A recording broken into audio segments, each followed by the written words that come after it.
Guy gets situated, get his game face on. It's intruding in my space. That's better. That's better. Got the angle on the dangle now. That's right. Got the heat on the meat.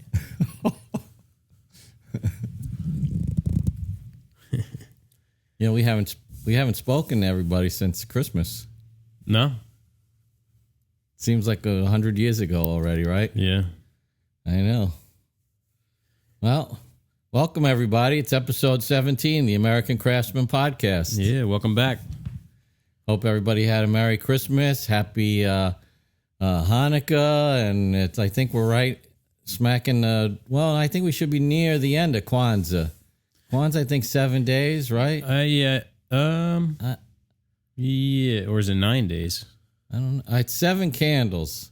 Oh, okay. So that makes sense. So either 6 days or... Yeah. So whatever you're celebrating, I hope you're having a good one. That's it. Had a nice little Christmas. Yeah. Nothing crazy. we had the built-in excuse not having to go anywhere. Yeah, which is always nice. Not that we usually don't like going places, but hey. Well, not really. So yeah, this is our farewell to 2020 episode, I guess. Yeah, that's right. Yeah. Next time we meet again, it'll be a new year, 2021. Yeah, don't get your hopes up. It's going to be the same thing when the clock strikes 12:01. I think Pete Townsend of The Who wrote it best when he said, "Meet the new boss, same as the old boss." Yeah. Dun, dun, dun. Yeah. Learn to find the good in what's going on in your life. That's right. Don't dwell on the bad. If you think there's going to be some magic moment at the stroke of 12. Yeah. I had a great year. I had a much better year than I did in 2019. I mean, 2019 I had a rough year. You got to keep things in perspective. If this was a lot of people did have a legitimately bad year this year. Yes. If you think it was bad, well, then you've had it pretty good before. So yeah, and we had our share of obstacles. Yeah. But we doubled down. I mean, we worked pretty hard to try and overcome all that stuff and keep a positive attitude all through it. So we squeaked by. That's what we recommend anyway. Yeah. All right. Well, it gets us to the beer of the week. Yeah. That's me this week. This is called Cream Puff War Peach Double IPA from 10 Ben's Beer. That's a mouthful. I really like the label. What? Is that a peach? What is that? Yeah, I think it's a peach. Wow. And those are what, hops? Or? Yeah. So it's like this kind of like matte. Oh, I see. Peach Double IPA. Yeah. What's it say on here? Anything? Brewed and canned by 10 Ben's Beer, Hyde Park, Vermont, and under special agreement at Clifton Park, New York. Ale brewed with lactose and peach puree. Wow. 8.2% alcohol by volume. Hyde Park, Vermont. So, hey, I'm curious to check this out. Yeah. I had a hard time picking today. Yeah, I happen to like peach as a fruit. You could tell when opening it, not a lot of carbonation. No. Smells good. Yeah, you can smell the peach. I like that. Wow, you really can taste it. Yeah. And, well, I guess we won't talk about it now, but... What's the color like? More yellow than orange, but peaches are yellow on the inside. Yeah.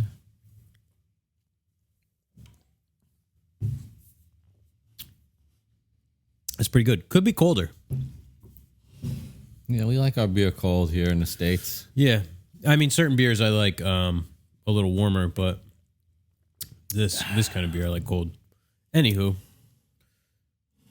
Yeah. As it does every week, after the beer of the week, we have the tool of the week. All right.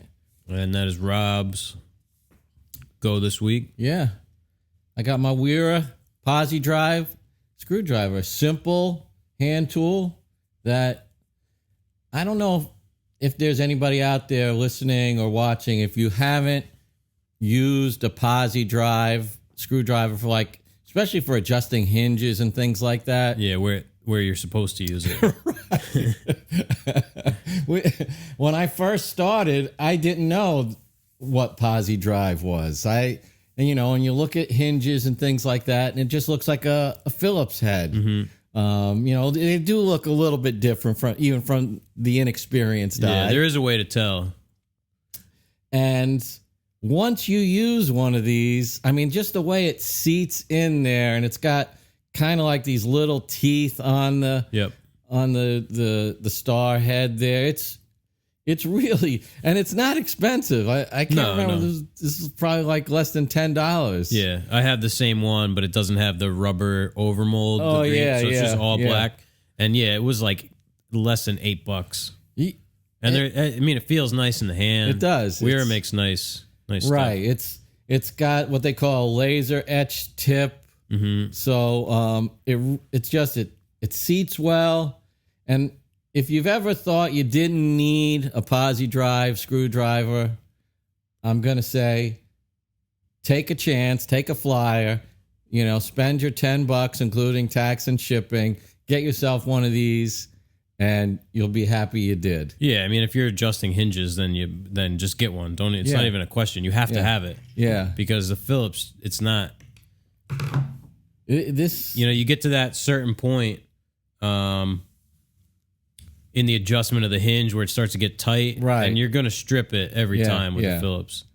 It's a pleasure to use. It's one of those things. Once you use it, you can't go back. Yeah, yeah. So if you're looking at two screws and or whatever, you're looking at a screw trying to figure out if it's Phillips or posi drive. The posi drive will actually have a little X that splits the.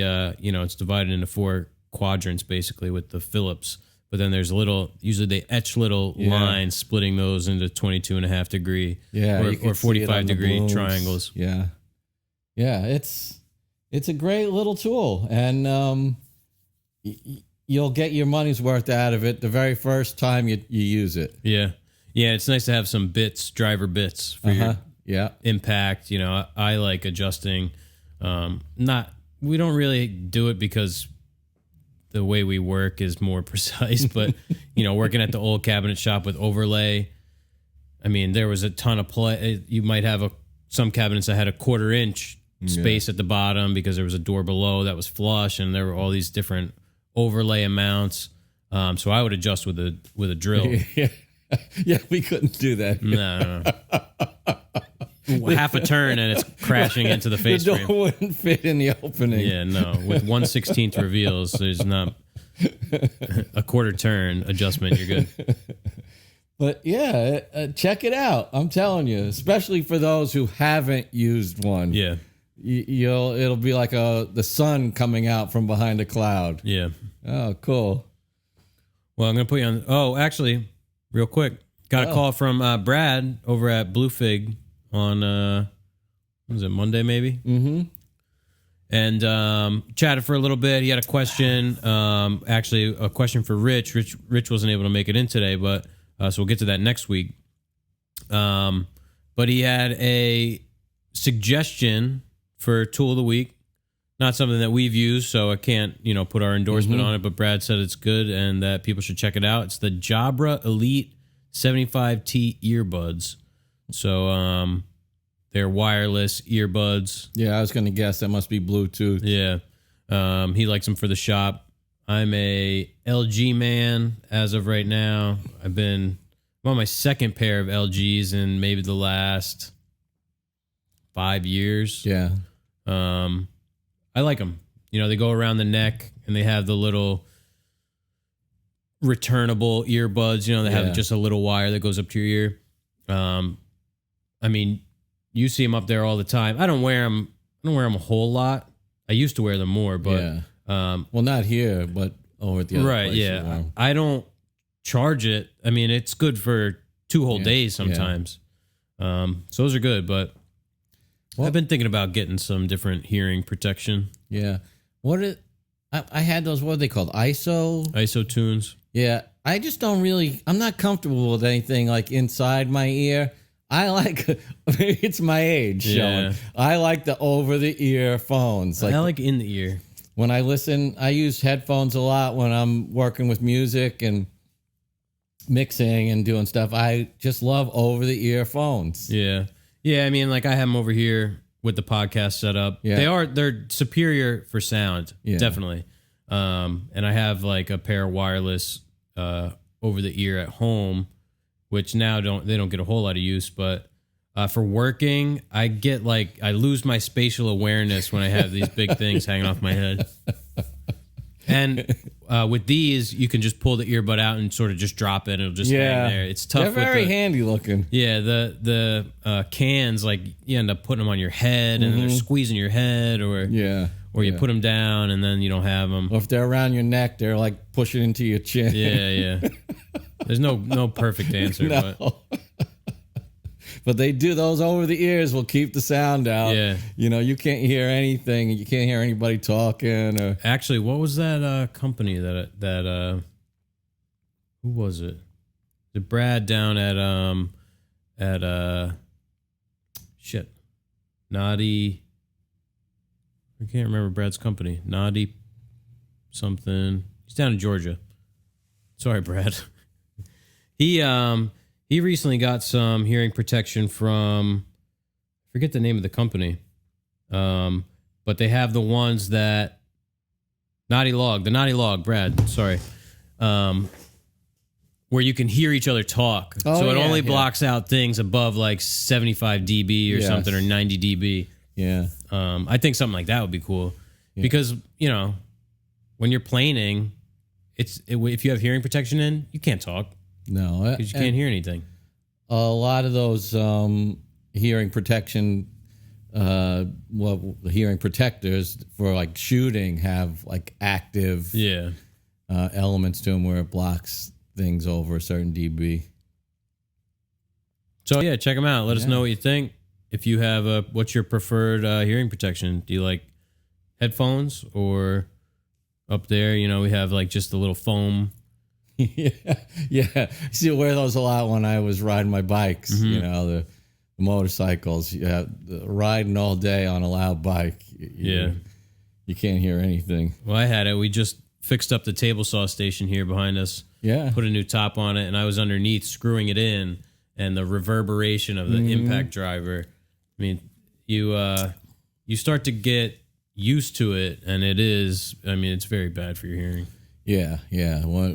When I was younger and, you know, played music 4 and 5 nights a week, when I would go to sleep at night, I would have that constant high-pitched ringing in my ear. Yeah, I have that. It's not very bad, but that's why I leave the TV on to go to sleep. Yeah, it probably went away. It took a good 10 or 12 years to go away. Mm-hmm. And I mean, what happened is I lost some hearing in that one side.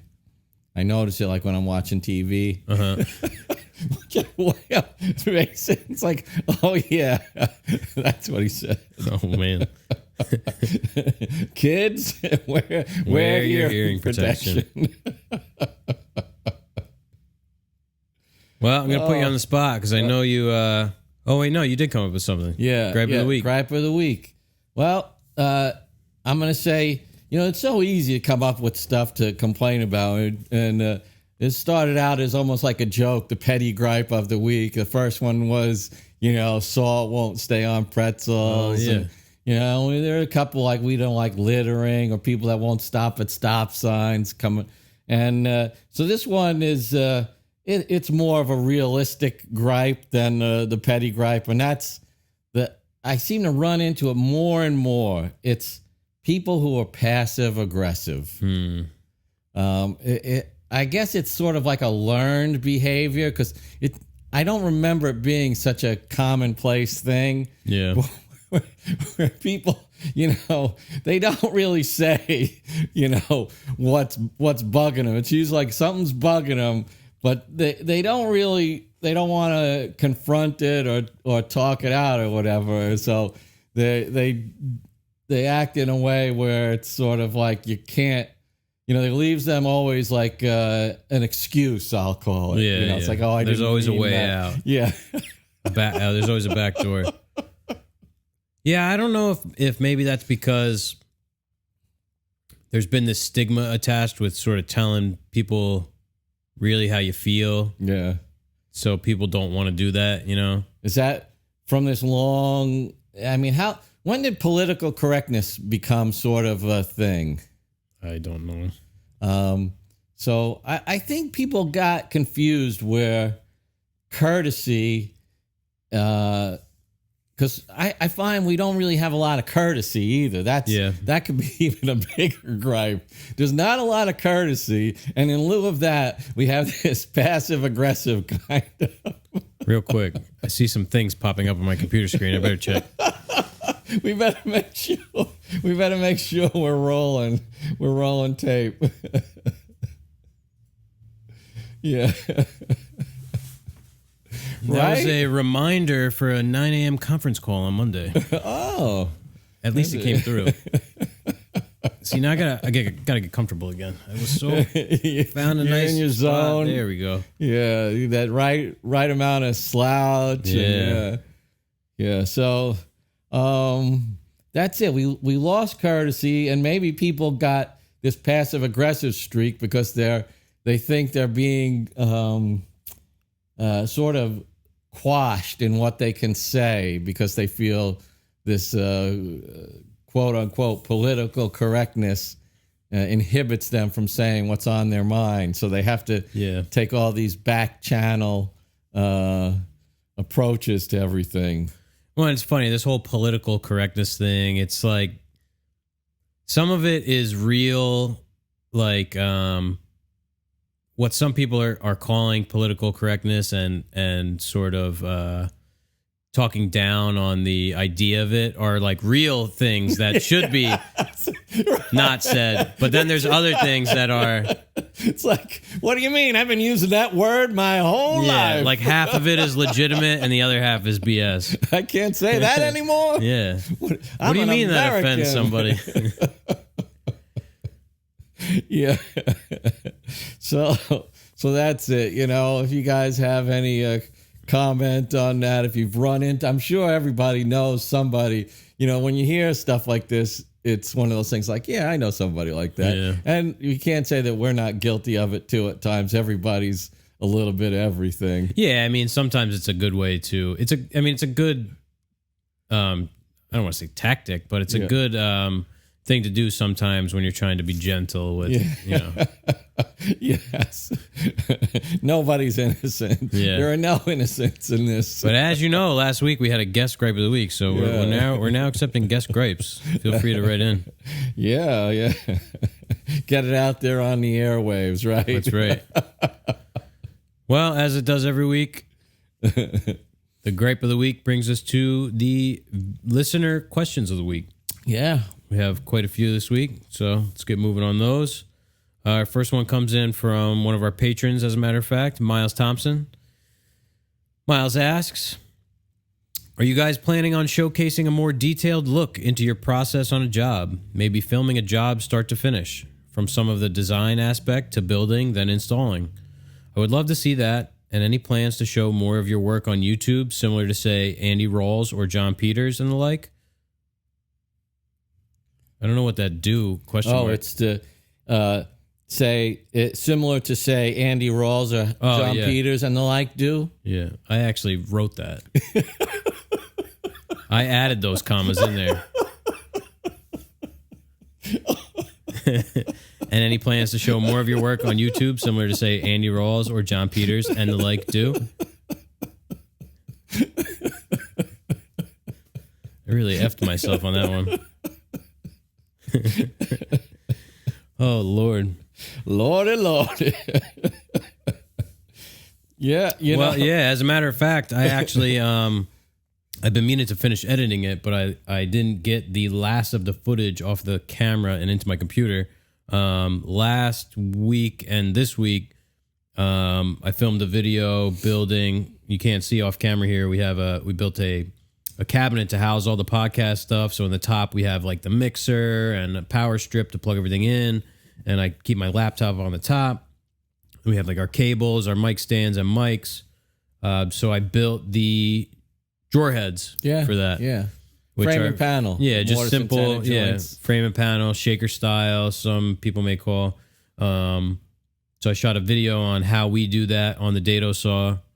So that'll be up on, I'm going to send it to the patrons first on Patreon, let them check it out. Maybe see if there's any tweaks we can make, and then that'll be up on YouTube. Yeah.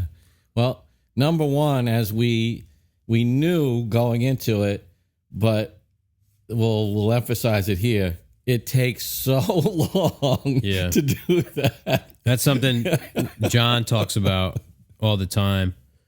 You know, how doing something simple might take all day just to... It couldn't have been a simpler thing. Things that we probably could have done this job in just a couple, 2 hours kind of thing. But you got to set the camera, you got to set the shot, you move the camera around, think about what you're going to say.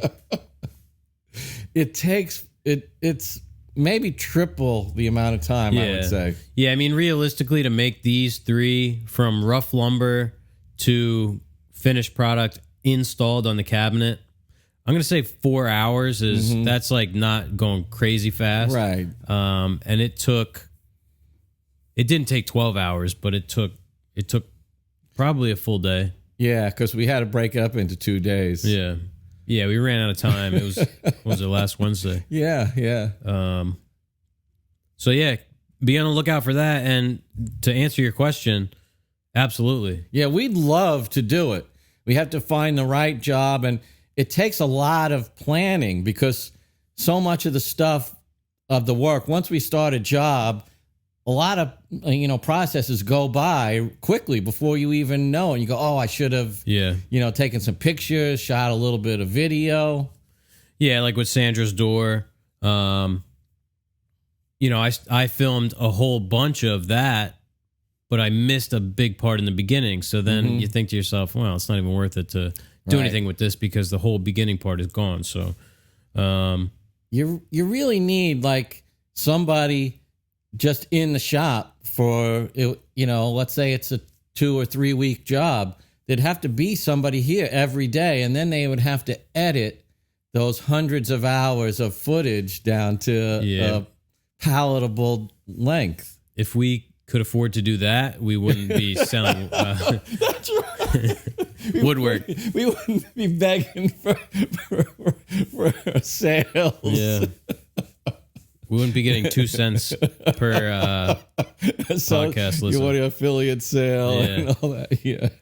But that's what it really takes. Otherwise, because when we put a price on a job, it's based on the time and materials and optimal production. If speed. Everything goes right. Right.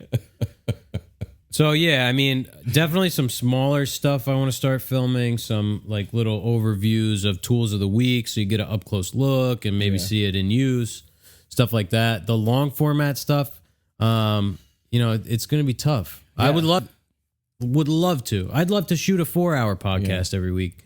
But it's, until we can somehow make up that time lost. Yeah. Well, it's going to be tough. Because it would be a nice film project is the coffee station. Yeah. Because the casework is going to be solid, which is not something we usually do. We usually work in like frame and panel, solid wood sides with, veneer plywood on the tops and bottoms. But because of the movement and everything like that and we're going with flat sides, solid sides to mimic that style that the client asked for. So it's actually easier to do solid casework all the way around. Yeah, and to get a nice piece of cherry plywood that's going to look the same as the doors, it's basically impossible. Then we're going to be, having to deal with the movement on the sides of the piece with really no movement on the top and bottom. So we'd have to go to something like a sliding dovetail so it's just simpler. Yeah. And we're pretty good at gluing up panels. That's what we do here. We work with a lot of hardwood, so that's kind of in our wheelhouse. Yeah, I glued up that top for this podcast thing. That was easy. Big bang boom. I'm glad I didn't film that. It's still in the clamps. Yeah. We won't talk about that this week. Yeah, we definitely, I mean, there's definitely plans to create more videos and stuff. And we hope that it could become a revenue stream for us, you know, so that we can devote time to it specifically. Yeah. I know it's like it's a long game, and you have to do the work up front to even get to. Yeah, we're at a tough point in our business careers to make that investment because we have to meet all of our financial commitments with this shop. So we don't really have that luxury. Otherwise, as Jeff said, we would love to. I mean, because we like the process and we like the idea of sharing and passing things forward and information on and all that. So yeah, it's the same as this. We just like talking about woodworking. So yeah. So that's a great question, and you know, hopefully, more and more we'll get into that. Yeah, and thanks for being a patron, Miles, because you're helping. Helping us create this part stuff. of the solution. Yeah. You want to take the next one? All right, sure. Your thought on investing in quality tools. Pat, Action Jackson 508 on Instagram asks, what's our thought on investing in quality tools? Pat was actually the winner of our, what was the giveaway for? Or 1 year anniversary of the business. Him and I got to talking about Lee Nielsen the other day on Instagram. And he knows well now, my opinion. Once you get, let's say you buy a Lee Nielsen number 4. Once you get it, $350, whatever you pay, $350 seems like a steal because it works so much better than a cheap plane. I'm all for paying more and getting something that's a better quality. I think if there was a graph on price and value, it's exponential. The value goes up faster than the price goes up, typically. Yeah. I don't spend money on much else other than tools because I enjoy it and they make me money. Yeah. And if you think about it, like I don't understand how they could do it for that little amount of money. Right. Forget about our out-of-pocket costs. When I think about the work that goes into making those tools, like a Lee Nielsen plane, the skill and the running the business and everything that goes into it, it seems insanely cheap. Yeah. And it's a lifetime tool, first off. So it's something that you're not going to outgrow. You're not going to need to replace that because you become too good a woodworker. Along with Lee Nielsen, we say the same thing about our Calavera aprons. Yeah. People, they kind of catch their breath a little bit when we tell them. They say, wow, those are great aprons. Where'd you get it? How much is it? And when we tell them, they're sort of like, well, you guys are a little bit crazy. And you're right there. Yes, but not because of that. Yeah. Mine was probably on the high end. It was about $350. But when you think about it, mine was maybe $250. Yeah, $225. But mine's sort of the base model. It's a one-off from the piece of leather that it was made from to how he laid it out. So there's several people involved in building this thing that takes, a week to. So think about what you do for a living and how much, your time is worth. I would be lost without that thing. Yeah. Honestly, if I came in tomorrow and it was just missing I don't know what the hell I would do. Yeah. Then, and then my newest find are these pants. Again, there's that initial sticker shock, but it's funny because we get the same thing. Yeah. And but they're guaranteed for life. I don't know how they're going to do the that. Fabric is made in North Carolina, right? Sewn in Massachusetts. Yeah, and I'm into week 2 on them. We were crawling around on the cement floor. They're probably the most comfortable pants I own now. See, I just got this pair of True Work about, I don't know, 3 weeks ago. Now I got total pants jealousy. That's right. Now I'm looking at pants that cost $175 a pair. And I was talking to the guys at 1620 on Instagram. I said, yeah, I just bought these True Work. I was like, they're made in Bangladesh. Yeah. So, but, I wear the same pair of pants to work, or blow them off with the compressor, to brush them off if I have to, and they're ready to go. Yeah. They don't really trap dirt. And there's no fraying. Everything is just so well thought out. And there's real people with real jobs. Yes. That are creating the fabric and the pants. And part of, investing in quality tools is investing in quality people, quality companies. That's really part of our MO as a company and as people, as citizens. Yeah, and it compounds, every sale of something like this, like a Calavera apron or 1620 pants or whatever, a small Nielsen play. Yeah, a small American company. It drives the market more to those companies, I think. Yeah. I'm no economist, but the finish that we use. Yeah, real milk paint.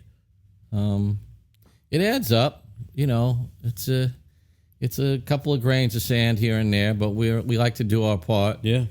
Yeah, I mean, these companies need to have sales to A, stay in business, and B, to grow and be able to compete with these giant corporations who are having stuff made overseas for next to nothing by people who are getting paid nothing. Yeah. Tomo, if you listen to this podcast, Tomo Hisagino on Instagram. Great carpenter out in Chicago. He posted a story the other day, 2 vanities. Said, only in America, $260 with the countertops. I know.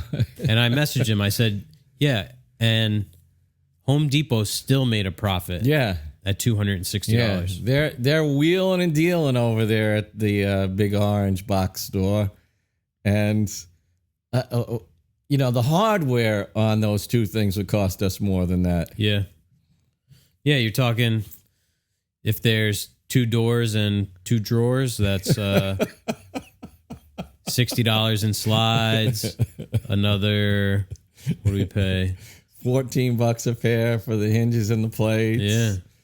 That's almost $100 in hardware. The screws, the glue. We didn't even buy any wood yet. I mean, plywood is so cheap. What does particle board cost? I know. Or melamine, whatever you want to call it. And they're buying it, by the ton, by the metric ton. Mm-hmm. Oh. Yeah, 1,000 square feet at a time or whatever. Oh, what do they divide those pallets into?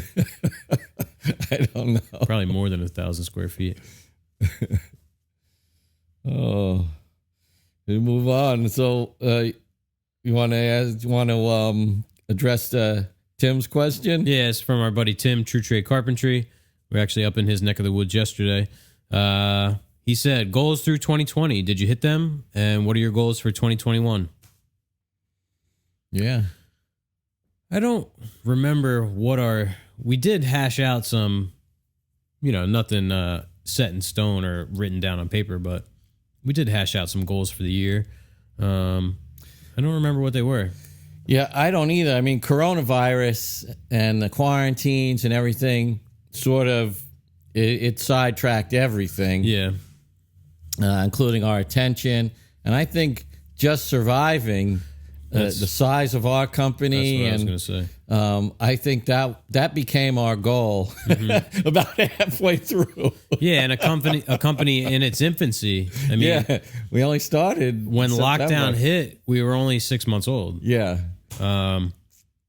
I mean, it's hard for any small business to get through the first year, first 6 months, first 18 months. So I would say that, we did hit the goal, because the goal is to just survive. And, the work seems to be picking back up. We're getting some quality leads and stuff. Yeah, yeah. 2021, we have our fingers crossed, but it's... Yeah, so what would you say for goals for 2021?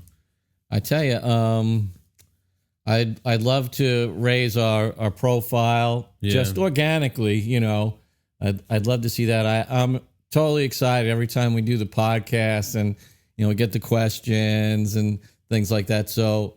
and it's pretty new to me, this whole idea of social media and podcasting. So I think just by that fact, it's a little bit more exciting to me than the stuff I've been doing for so long. I'd love to raise our level of notoriety there. And I tell you, I don't know if we could accomplish it by 2021, but my near-term goals are to have the sort of, gravitas, or what would you call it, that when people hear the name of the company, and I mean the local clientele base, like when they go, okay, here's Greene Street, they already have an idea of what to expect. Right. Quality-wise. They've seen enough of our work and heard the recommendations from our client base, so they kind of know what we're about. Yeah, because it's not at that point yet. No. Yesterday, we're driving back from Pennsylvania, get a phone call, and I pick up all the phone calls because I don't know who it is. So I pick up, it's a designer. They're looking for something for a bathroom. A designer. Yeah. Somebody in the trades. Right, and this is in Fairhaven, which is there's a lot of money there. They're all nice houses. So I say, you guys have heard about it, new client questionnaire on the website, fill it out, we'll take a look. I want this, blah, blah, blah, budget, $950. So I agree. I want to get to the point where you're contacting Greene Street, you know that we're not building a $950. Right. It was a 12 by 22 by 96 foot linen cabinet. We can't do it. No. That's not the way we do work. No melamine. It's not going to be just pocket screwed together with a flat side and overlaid doors, and you're barking up the wrong tree here. We'd lose so much money doing that. Yeah. So it's not, because we're too proud or this or that. It's just, you have to stick to something. You have to stick to what you know best, and to have some, business morals, business ideals, and ethics. Yeah. And we couldn't do it. I'd rather skip payroll than start calling and ordering sheets of melamine. Yeah, we can't do it. No, I'll go back and work at a shop that does that if that's what it comes to. Right, so we don't have to put our individual names on it. Right. So, it would be nice to build that up, our reputation. That's really where I'd like to see us. And in certain spots, like in the church, the few churches that are in this real close vicinity to the shop, we have that reputation. People know our work because they see it, then they know us, and it would be nice to get that out into the general public. Yeah. Yeah, I'd say a more concrete goal for me would be to be booked out for the year by like late spring. Yeah. I think that's a realistic goal for us. Oh yeah, it is. I mean, we're already, getting into March, and the phone really just started ringing again. Yeah. So that'd be nice.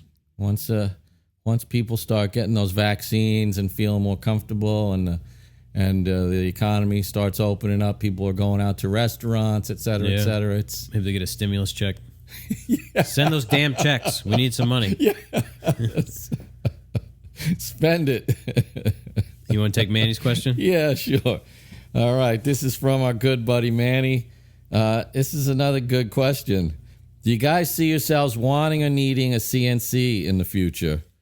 Whether it be a necessity or something to keep up with current times and the way manufacturing's moving forward?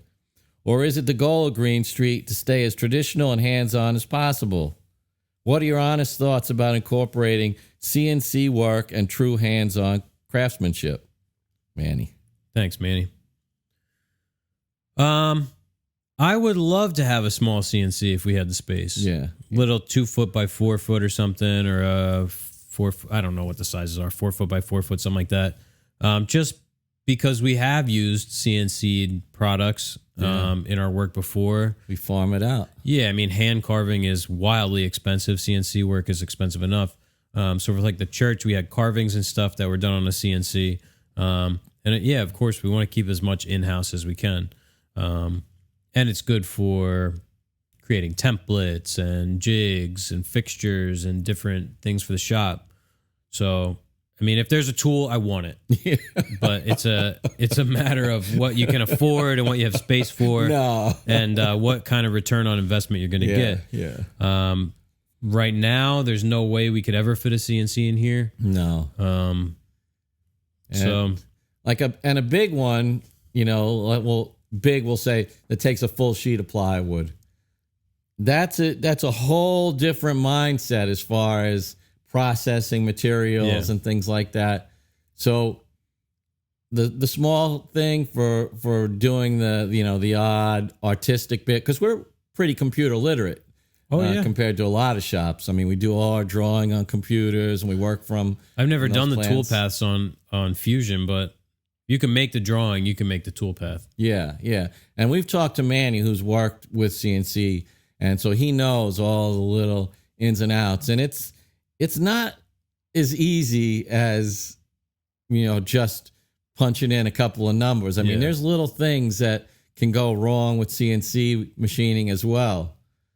So I see CNC stuff like that as more for like a big production shop. Like if you're cutting cabinet parts. Yeah, like all day long. Like there's a guy dedicated to just running a machine that cuts cabinet sides and does the drilling and the milling and everything. And so you're just plopping that stuff together. So then there's another guy that all he does is assemble all those parts.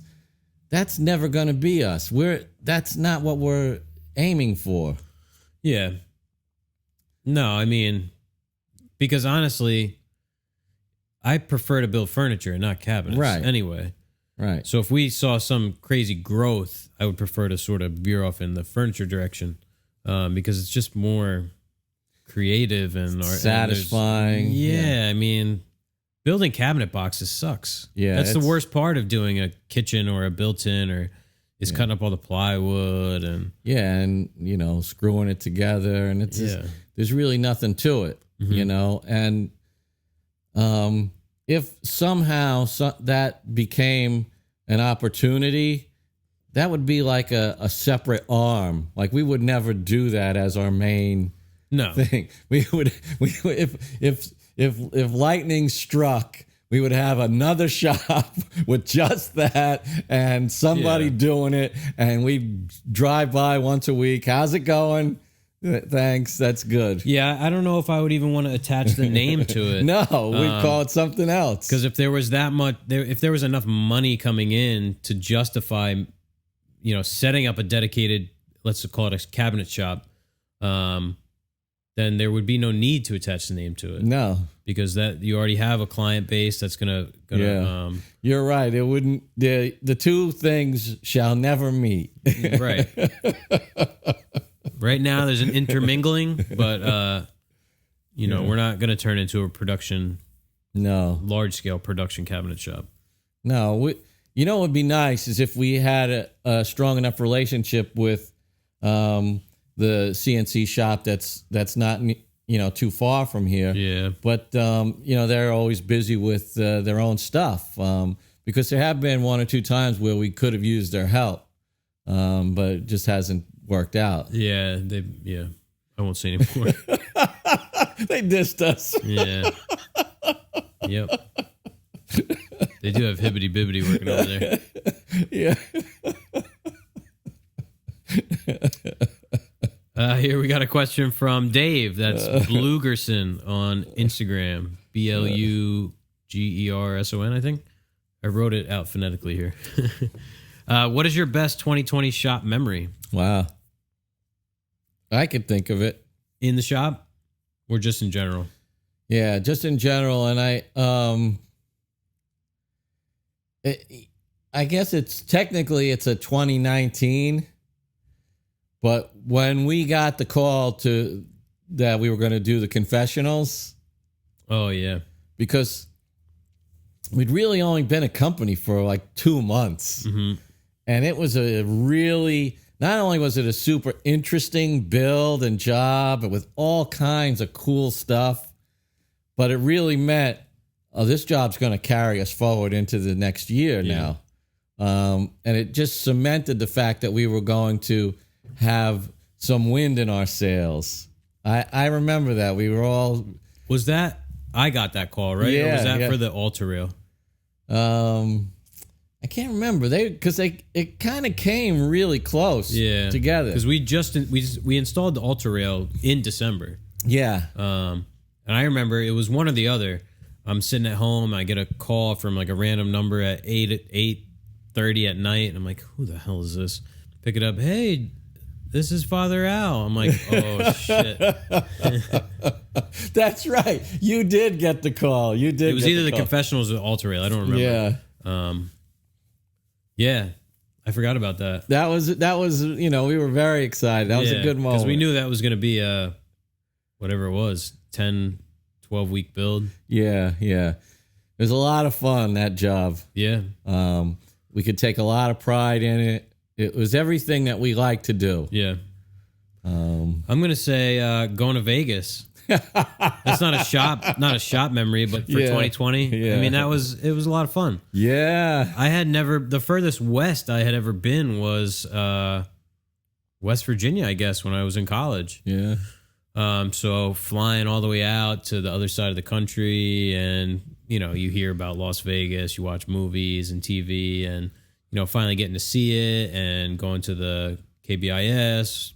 Yeah, that was a lot of fun. Yeah. I mean, we had fun just from on the plane. Yeah. We were, goofing around with the stewardesses. We won a couple of contests. Yeah. Oh, yeah. Yeah, we had a great time in Vegas. Yep. Yeah, that's almost a year now. I know. Wow. What are your guys' favorite memories from 2020? Yeah. And that's a good question, because it kind of loops back around to the intro of our podcast, trying to stay positive and how that kind of helps you, on a daily basis, on a weekly, monthly, yearly basis. If you're, putting in the effort, because it can, it can be some effort. Yeah. We're not up every single day, but don't always look for the hair in the egg. yeah, all the Italian saying. And it has its own momentum too. Yeah. The positivity and that sort of thing. So yeah, I'm not a believer in like The Secret and this stuff like that, where it's like you can manifest things, but it almost works that way, where when you put in the effort, we were just talking about this, when you put in the effort and you keep positive, things tend to stay that way. Yeah, it's because you're working at it, really. Yeah. We're not sitting back. It's not because we read something and we just thought those things. Right. We're actually actively doing things. Yeah, it's not, if I just sit here and believe that somebody's going to call, they'll call. No. You got to put in the work. Sweat equity. There's an old expression too. I don't know it verbatim, but it has to do with opportunity favoring the prepared. Because if you're not prepared when that opportunity does come around, either you don't recognize it as an opportunity or you can't seize it because you just haven't done the work. Yeah. So it's not luck. That's what it is. It's fortune favors the bold and the prepared, because you're ready. It's not luck. Yeah. Yeah, and don't look at other people who are successful and feel jealous. Yeah. No. Well, most likely they've been busting their ass. Right. And that's a good thing. So, and why don't you guys write in if you have some some good memories for 2020, because maybe we could incorporate that into our first show of 2021. Yeah, and what your goals are for 2021. Yeah. Give us some of the good memories of 2020, and what are you looking forward to accomplishing in 2021? Mm-hmm. That's a good one. All right, I'll take this next one. What are you most proud of from this year, business or personal? That's Adam, Far Out Woodworks on Instagram. You got something? Well, I'd say we touched on it a bit. I'm proud of our accomplishments as a young business, starting and still being here during one of the, what a lot of people are calling one of the hardest years in recent memory, in many people's lifetimes. And we've done okay for ourselves. Yeah, and especially a company that sells a premium sort of product. Yeah. This is a real niche business here. It's not always an easy task. No, more often than not, it's not. So I would say that's it. That we're here doing this podcast. I mean, I'm super proud of that. That's what what it popped into my head was the podcast. I mean, we talked about a couple weeks ago, looking at the map and seeing all over the world where people are listening to us every week. I mean, it's mind blowing. Yeah, I know. My wife at first, she was, "Oh, you're doing your broadcast today? Okay. Well, you're not. So you're not working. What are you doing when you? Well, trying to get our name out there. Well, what is the podcast? Well, it's me and Jeff. We're talking about woodworking, and like, oh, and then that's weird. Yes, exactly. But as we've become more, in our own small way, successful with it as it's gone on now for these 4 months. Then today she just texted, "Good luck with the podcast," and really meant it because. She sees how much we enjoy it and what it's bringing to the business and to our, our professional lives. Yeah, and even, there's not much financial value for it. No, really. Excuse me. But the intrinsic value is huge. Yeah, I mean, that's it. Super fun, and we've grown as a community. Yeah, and, these questions make us think about stuff, and hey, there's nothing better than thinking about what you do. And evaluating all these are valid questions. Sometimes they're more serious than not, and sometimes they're, seemingly insignificant, but thinking about your profession and different people's opinions, and it's very beneficial. Yeah, I wouldn't use the word like therapeutic, but it is very valuable to sit here because usually, Jeff types these all up for us for the podcast, but for the most part, I don't see these questions until I read them. So it causes us to think and talk out loud, almost as if you were in like some sort of therapy session where you're talking and you're hearing yourself speak, and it causes you to think. So it's a great way to incorporate this into our work week, where we're forced to evaluate and think, and as Jeff said, we learn a lot about ourselves, and we're forced to learn new things. People introduce an idea, and we have to follow up on it. Yeah, you might say, "How do you do this?" or "Why do you do it this?" And you start to say, "Holy shit! Yeah, why do we do it that way?" Right. It's great. Yeah. It's really been great. And, really, I don't even look at these. Basically, I just transcribe it and I look at them. But, we don't typically discuss these. No. This is really all off the cuff. That's why we might be umming and uhing. Yes. But we figure... Because we don't know the answers. Yeah. We're going to give you our real gut reaction. Yeah. None of this is rehearsed or scripted. So, what do we got here next? This is from Jerry. Jerry's a patron as well. Jerry Greene. He says, "Do you guys charge a daily rate or an hourly rate for shop time? if you don't mind sharing, what is your shop rate? Yeah, well, we break it down per hour. Like when we're building a quote. Yeah, man hour. Yeah, man hour. But typically, we're going to look at a job as a day. Yeah. How many days is it going to take us to do this, Jeff? If we're both working on it, it's probably going to take us 7 days. That's a week and 2 days. Well, how many hours is that? And, you break it down like that. Right. Yeah, so I guess the answer is, we break it down by hourly rate, but it is a daily rate. Yeah. In essence. Yeah. Because we're not going to say for one guy, it takes a week and an hour. Right. It's not that precise. It's either 5 days or 6 days. Yes. And then if it's going to be 6.5 days, well, maybe we only charge for 6 because we can't get 7.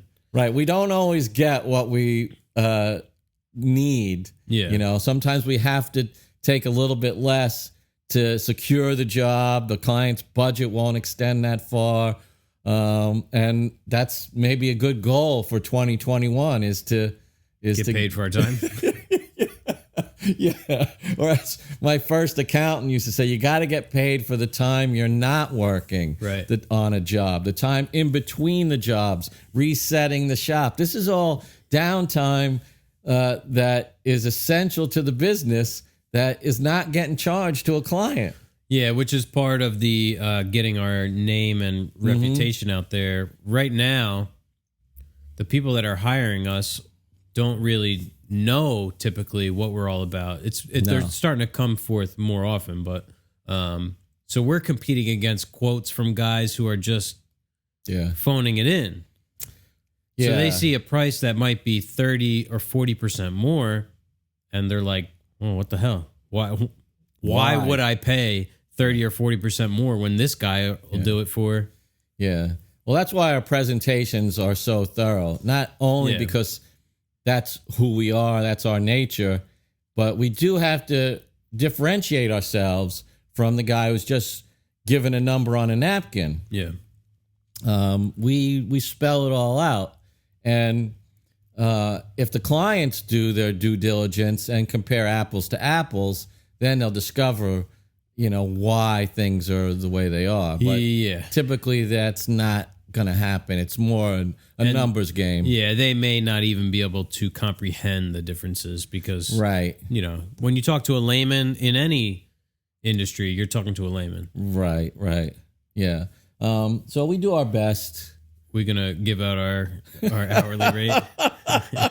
That should stay a secret from Uncle Sam and everybody else. Yeah, you can message me, Jerry. I'll let you know. We'll do that one on the side.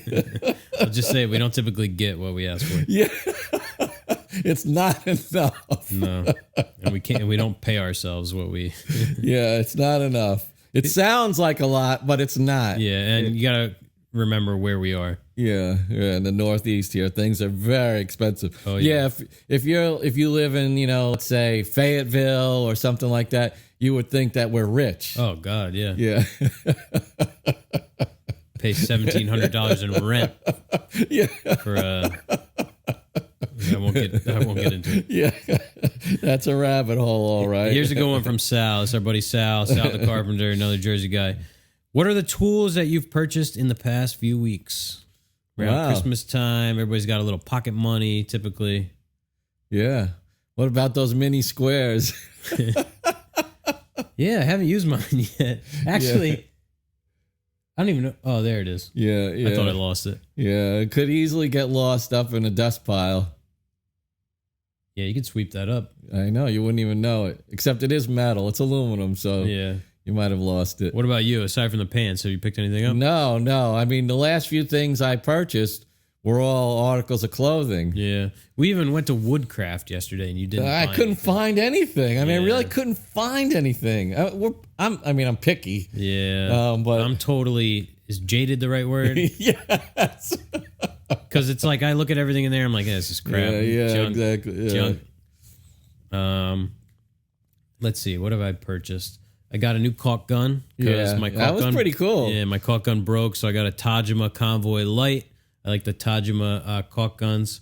I wore one out. It was another Convoy, but the gray metal one. I had that for years. I wore it out, and then I had some other junky one kicking around that finally bit the dust. So I got rid of that. Got a Convoy Light.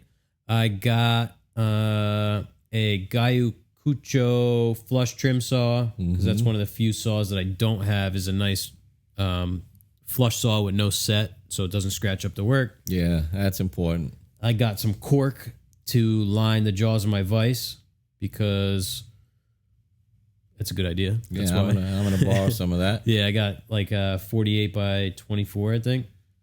What else did I get? I got a couple books that are on the way. Yeah, books.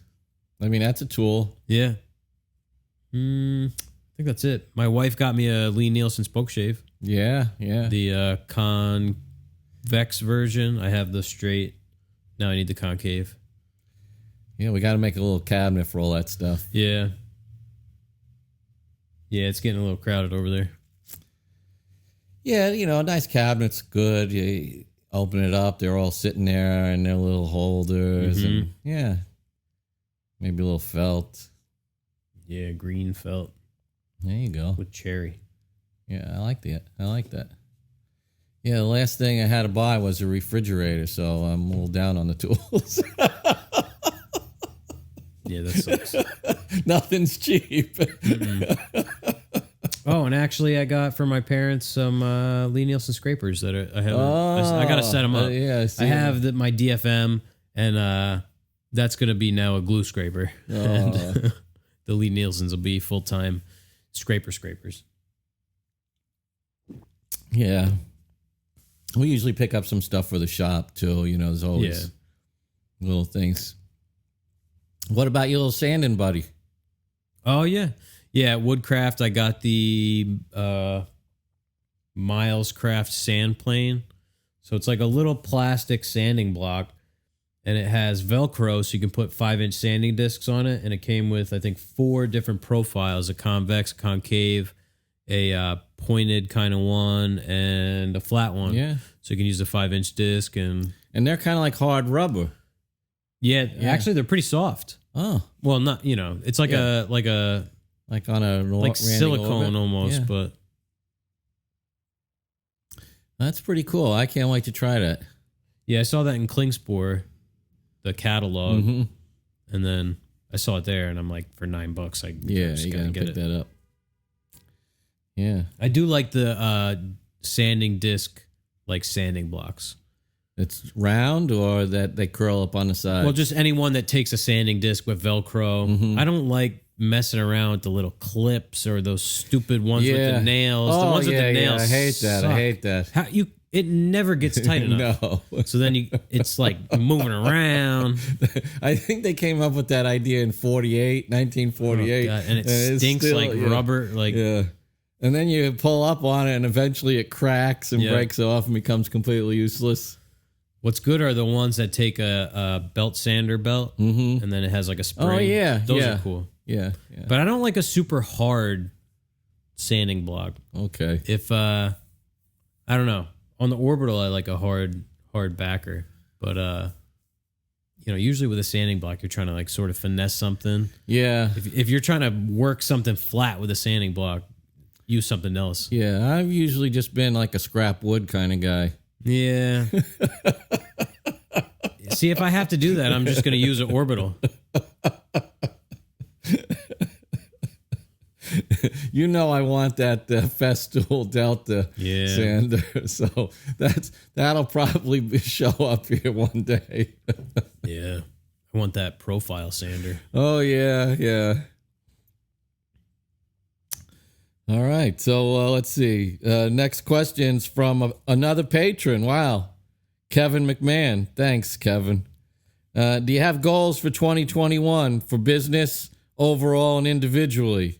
No, this is, I guess because it's the end of the year, everybody's kind of got the same thing on their mind.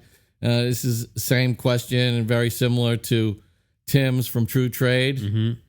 So we've kind of touched on that. And my first goal would be to, raise our name recognition I like Jeff's goal of booking out for the rest of the year pretty early on. Mm-hmm. I think we could accomplish both of those. Actually, I could say with a few phone calls, and it's some confidence that that's going to happen. And I'm going to say just so that we stay healthy and happy. Mm-hmm. There you go. That's going to be for 2021 because we've thankfully been healthy here. Yeah. I've had some close family that got sick, but luckily, yeah. I still think that maybe in what was it, February or March? When did I go to Atlanta? Must have been February. I think that I had COVID. Yeah.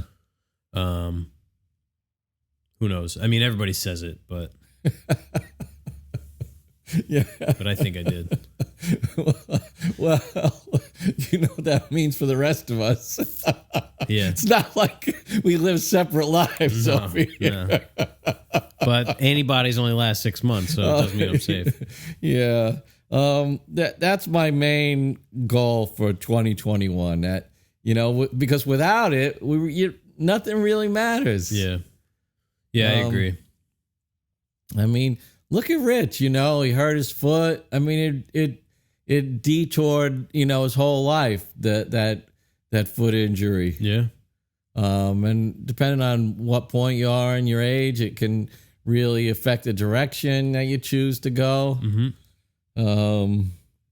And, most people have had an injury that's nagged them as you get older. Oh, yeah, I have one still. Yeah. I'm only going to be 32. Yeah. I have a few. My knees. I was working on the ground the other when I was working on the jointer. Yeah, we were just aligning the belts on it, and I'm like a fool. I was kneeling down, and because it was behind a joiner, there were no rubber mats there. I thought, well, I'll just be here for a few minutes. My knee still hurts, and it's almost a week. Yeah. So I have bad knees, but it is a week. Yeah. So it wasn't smart, and it takes so long to recover after a certain point. Yeah. So health, that's what we want for 2021. Yeah, I'd say for me individually, I've been trying to read a lot more. I've read, I don't know, four or three books in the last couple weeks. So that's a goal, very specific goal for me, is to read a lot more, and to not worry so much about how much I'm retaining, because I have this thing with reading where I feel like if I didn't absorb the sentence 110%, I got to go back and reread it. And so I need to not focus on that and just read. And if you take a week to read a book and you pick up one thing, yeah, you're better off than if you didn't read the book. Yeah. So I'm going to stop worrying about that and just read. So yeah, that's a personal, not so much a goal, but maybe not a resolution either, but that's something I want to do this year. Reading's a great way to spend time. All right. This is kind of, goes nicely with the last question. Yeah, it's from John, Trinity Tradesman on Instagram. Biggest challenges with starting/owning your own business and shop. Thanks, guys. John. There's so many. Yeah. And I don't even know where to start. This is almost 20 years for me being self-employed. If I don't count the time I was a musician, because that would really gainfully employed. Yes. Although I didn't have another job, it wasn't like, part of being a musician is learning, who's going to feed you and give you a place to sleep for the night. God, do you have anything you want me to fumble around a little bit? It's all so a much. challenge. Yeah, it's all on you. Yeah, you can't go home and hang up your coat and say I'm done. No. This is a 24/7, 365 job. Yeah. And I'll tell you, having partners is so much easier. I mean, there are separate challenges to sharing responsibility and decision making and creativity and all those other things. You have to learn to cooperate. But the way I felt when I did this all myself, there were times where it can be overwhelming. Yeah. Because there's nobody else to like carry anything. Pick something, Jeff. What would be a challenge we could talk about? I mean, a challenge for me is balancing work and home life because I wake up 5 o'clock every day. I do some work at home before I come to the shop, and then I get home, and there's always something to do. Mm-hmm. I can't go home and say I got nothing to do. Yeah, it's either there's something to do and I do it, or there's something to do and I don't do it. Right. So having a 2.5-year-old son and, having to say, oh, buddy, I'm working. I got to get this done, or I got to email a client. I got to get this drawing done. I got to get this bid done. I mean, when did we first text this morning that was work related? I don't know, pretty early. And usually I have to hold off. It was like I could 6:15. be texting at 5 o'clock, hey, I got an email from so-and-so, but I'm like, Rob might be sleeping. So it's 6:15 in the morning, and it's not out of the ordinary for it to go on till 7 something, 8 sometimes at night, where there's work related stuff going on. Yeah. The other night we were both working on design separately in our homes, but throwing them back and forth on the computer, emailing and texting them. If you as a business owner, if you keep your hours to 8 to 4, 40 hours a week, you can't. It's impossible. No. Yeah, the time we spend in the shop is limited to something like that. Right. But the work outside the shop, it almost equals that. Yeah. And because we love it, it doesn't feel like it. If we added up the amount of time we spent and then broke it down to like pay, this is what they warn people against when what's your hourly rate? It's super low because we spend so much time. But for me, I can't look at it that way. It's because it's not a straight job where it's you work part at of my McDonald's. identity. You work at McDonald's 40 hours a week at minimum wage. You're miserable. Right. You work 60 hours a week doing this, and it breaks down to minimum wage. You're happy because this is a fulfilling and enjoyable job. It's part of what we do in life and who we are. Yeah, it's an identity. It's not just a job. If we were independently wealthy and we had this shop here, we'd still be in here, except we'd be doing stuff for ourselves and for our families. Yeah. We'd be basically doing the same thing. Yeah. So, one of the other challenges is there's a certain amount of insecurity in your income. Yeah. Now we pay ourselves weekly, so there's that to rely on. But, things could go belly up at any moment. Yeah. There's no, we're getting a raise in 6 months because I've been at the job for 5 years, or, I'm going to get health insurance. Yeah, exactly. So. Yep. After 3 years, I get 2 weeks paid vacation. Right. So there's so many benefits if you have the right frame of mind. You have to have the personality for this. Yeah. Because there's a lot of responsibility. And if you're not cut out for it, I would never, ever recommend you do it. Because the challenges and what I wouldn't call them the negative aspects, but for lack of a better word, those parts of running and owning your own small business, they far outstrip the positive ones as far as like the things that most people need to go to sleep at night. Yeah. Yeah, I mean, when I was working at Tom's shop, I was basically taking home the same amount of money and getting my health insurance paid for. Yeah. I mean, we didn't start this company to get rich. No. It would be nice if we could live comfortably and do what we love, but that's not the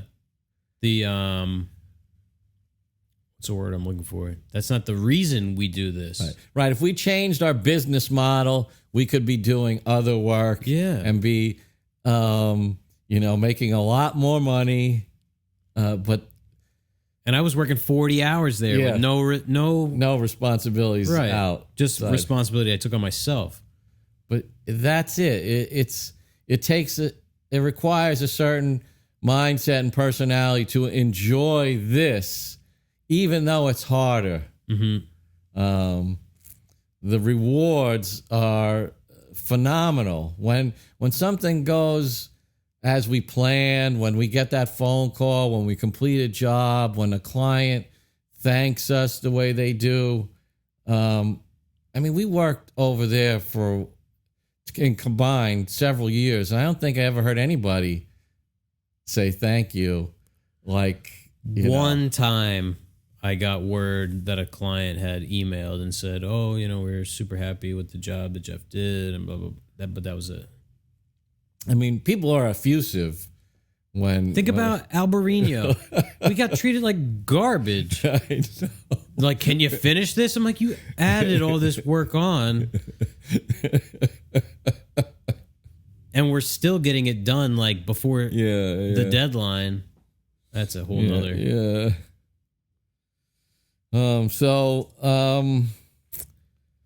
It's what are the biggest challenges? They're all big. Yeah. There are no little ones. Just if you could imagine it as a challenge, it's there. Yeah, and life without challenges is it's pretty boring. Yeah, so challenges aren't bad. Right. That's a great thing to add in there. Challenges, if that's who you are. Right.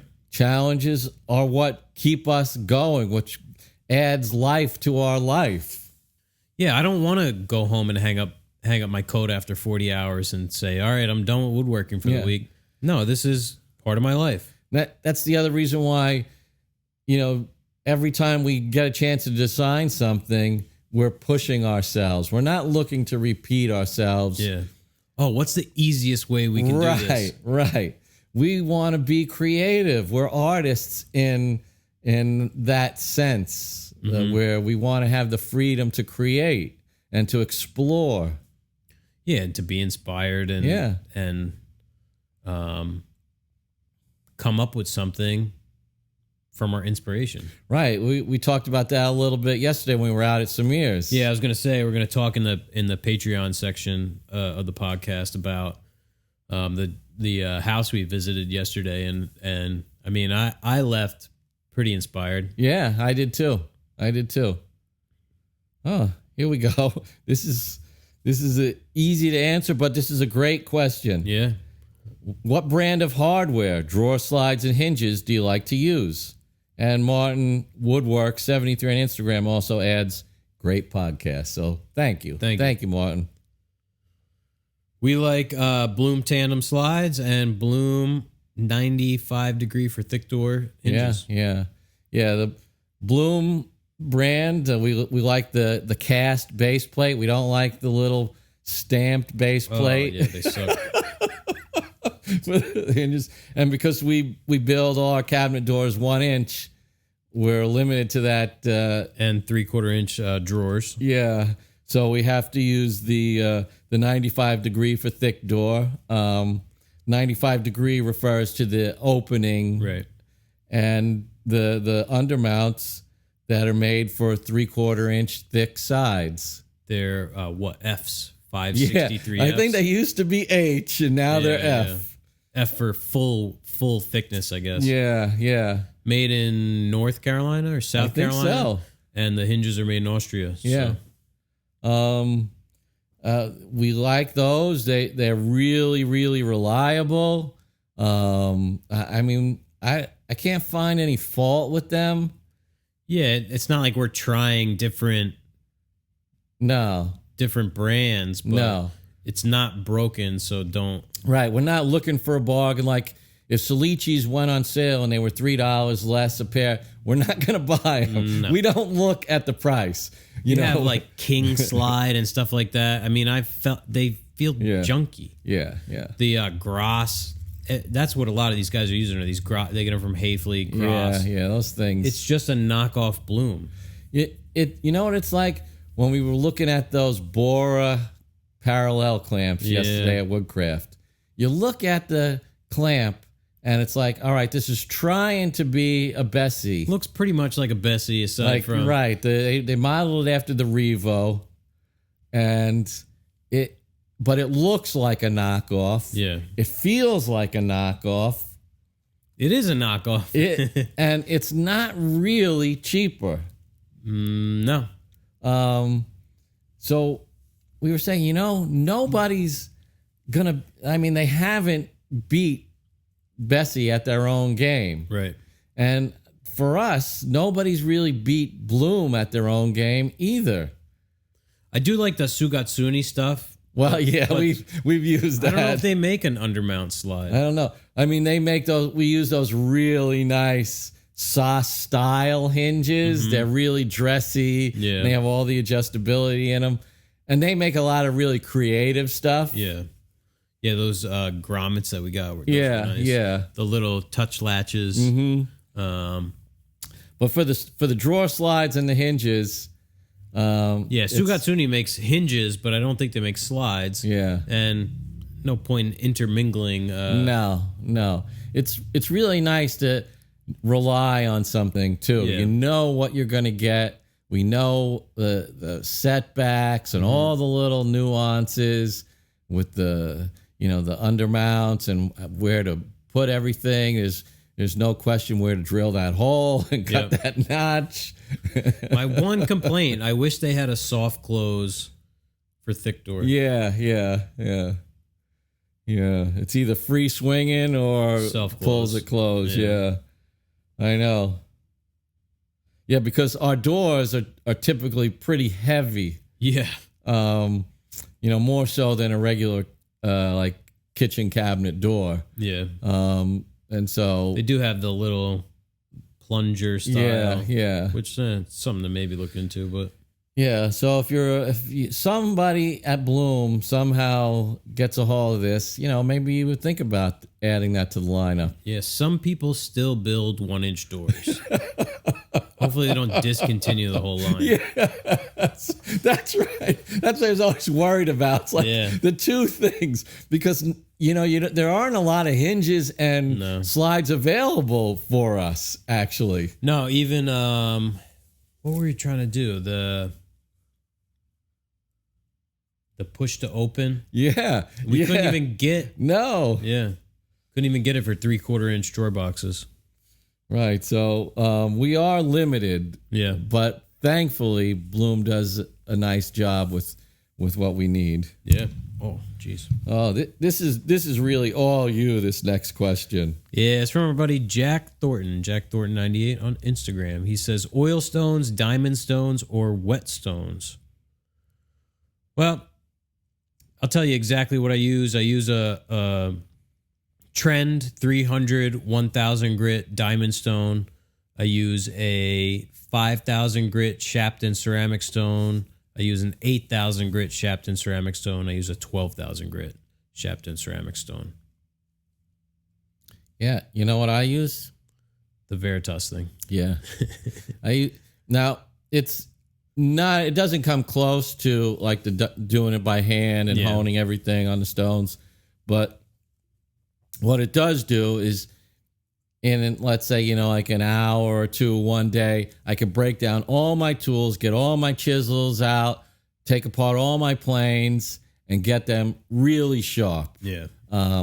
So that's what it's like. It's almost like sending your stuff out to a sharpening place. That's how sharp they get, where it's not the same as if you're like lapping them and doing all that. And, I don't use my smoother for smoothing. Like, it'd be one thing if we were doing hand planed, finishing things by hand planing them. Do I need to go to 12,000? No.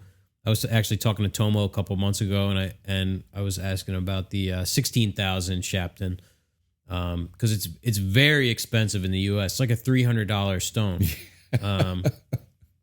and it's hard to find. So I was asking him because it's made in Japan, if he knew any Japanese stores online that had it, and he's like, "Well, do you really need a 16,000 grit stone?" I'm like, "Well, no, I don't really need a 12,000 grit stone, but or wait, 16,000 or 30,000? It's part of the love of the process. Yeah, though. 30,000 is what I was looking for. Yeah, it's like with the CNC.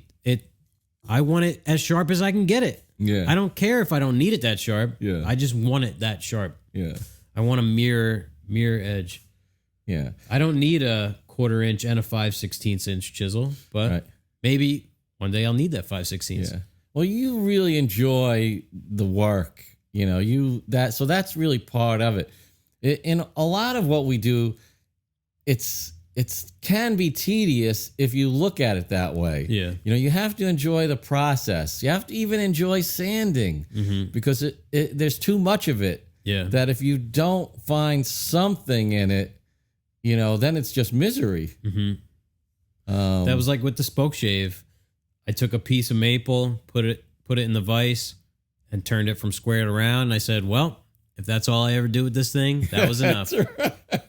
One time. It's satisfying. Yeah. Yeah, yeah. And it's there. You always want something in your back pocket when you need it. Yeah, yeah. Going back, question, about the we were talking about the challenges and stuff like that. One of the joys is having this little shop. This little place that is ours, that we come in and we got our little spots. We share the whole room, but we have our little bench spots and, hang this up here, do that there. You get a tool, you hang it up. It's kind of a special little thing to have. Yeah, it's like somebody who has an office that might put like a picture of their kids or like a little tchotchke. Yeah. But as a craftsperson, as a craftsman, it's nice to have your tools around you and space to use them. So that's really it. It's like if you're an artist and you're a painter, you want a little studio where you got the light coming in and you can paint. And that's what we have here. Yeah. We have a little studio. So we're very thankful for that. And it's part of the joy of Greene Street. Yeah. Yeah, and tweaking and adjusting. and putting this table in. Yeah. Yeah, it looks good. Yeah. All right. Oh, that's our last question of the week. That's it. Yeah. So I guess technically the Shaptons are not whetstones. They're like what people refer to as splash and go. You don't soak them. They actually might break if you do that. So they're ceramic water stones. If that answers your question. Yeah. And the Veritas, I don't even know what you call it. It's sort of like a very fine sandpapery kind of thing on those discs. Yeah. Microfilms, they call them a lot of time. Yeah. What is the name of that? I think they call it like the Mark II, Mark IV. Yeah. It's MK something. Yeah, because Mark II is the honing guide, and I do use that. Yeah.